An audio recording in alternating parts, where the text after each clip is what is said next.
Vice President JD Vance, finding himself in the middle of a defense crisis on Halloween Day, actually sums up this administration's sense of humor. Tragic, but comical. The American economy is faltering. Foreign policy is a mess.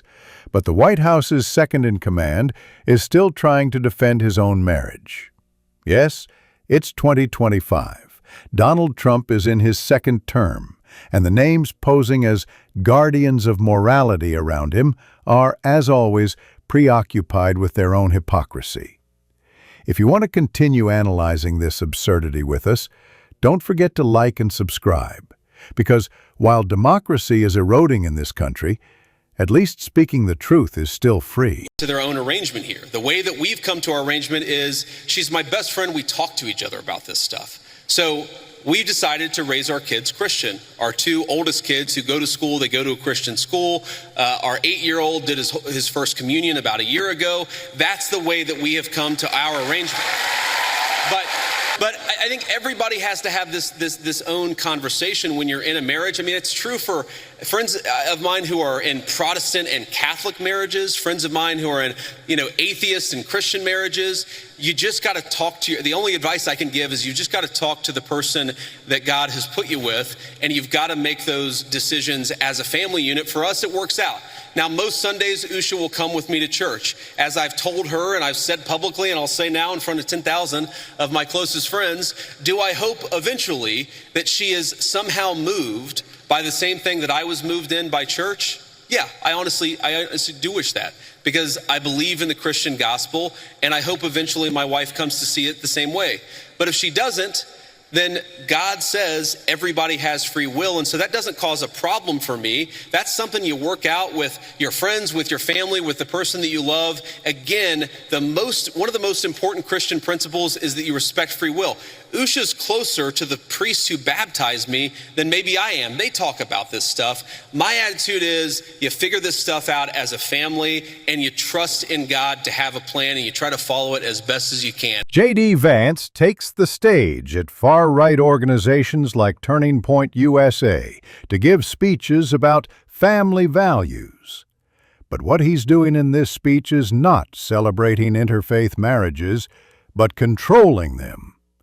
Posing as an authoritarian father and saying, "I'm raising my children as Christians," he also places his own religious views at the center of marriage. This is actually the classic rhetoric of the Trump era, talking about freedom while dictating how everyone should live. Religious freedom is only considered freedom when it conforms to their beliefs. Remember how many rights violations against LGBT individuals, Muslims, and immigrants occurred under the Trump administration in its early days under the pretext of religious freedom? Vance's statement on Twitter is equally ironic. He declares himself a victim of anti-Christian prejudice. Really, in this country, 65% of the public is Christian. The president uses God in every speech as a kind of political bargaining chip. Yet they continue to peddle victimhood with the "they're attacking us" narrative. Victimhood is a strategy for the Trump team, to appear oppressed even when they are powerful. This way they garner sympathy and turn every criticism into an enemy attack. But the real issue lies in how Vance handles this debate. What angers him is not criticism, but loss of control. This is a common trait among everyone in the Trump administration.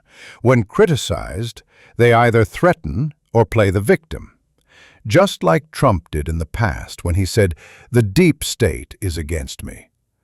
Vance is using the same tactic today by saying anti-Christian. Yet no one is attacking his faith. People are simply questioning how a public figure positions his spouse and their different beliefs. This incident is also indicative of the cultural decline of the Trump era. Because the administration uses even private life to produce political identity.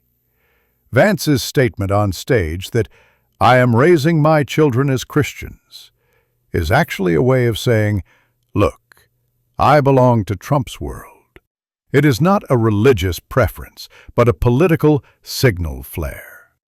Just as the moral majority became a propaganda tool during the Reagan era in the 1980s, figures like Vance are now repeating the same game. Religion has become a partisan symbol, not a matter of conscience. Then there's the gossip angle. Vance's overly intimate moments with Charlie Kirk's widow on the Turning Point USA stage went viral on social media. Normally, such allegations would not be taken seriously. But looking at the past of those who lecture on morality under the Trump administration, no one can afford to say they wouldn't do that.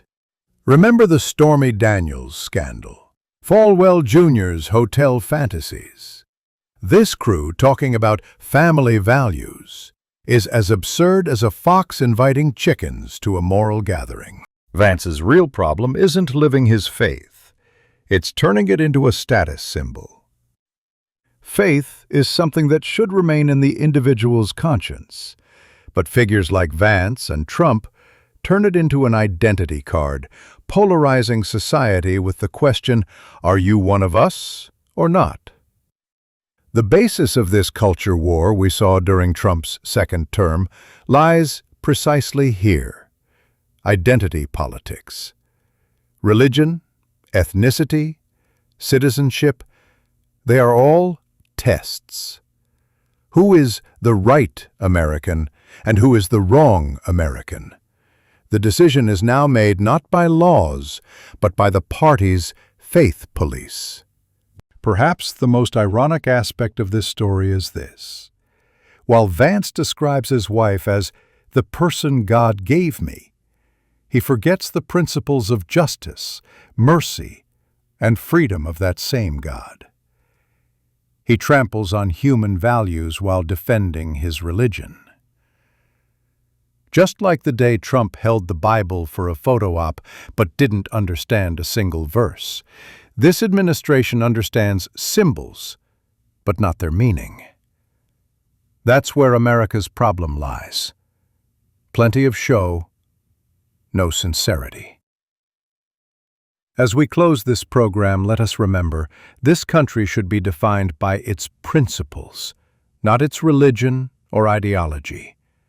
Freedom, equality, justice. If you too want to hear and question the absurdities of this rotten system, don't forget to like and subscribe. Because someone has to keep telling the truth behind the false sanctity.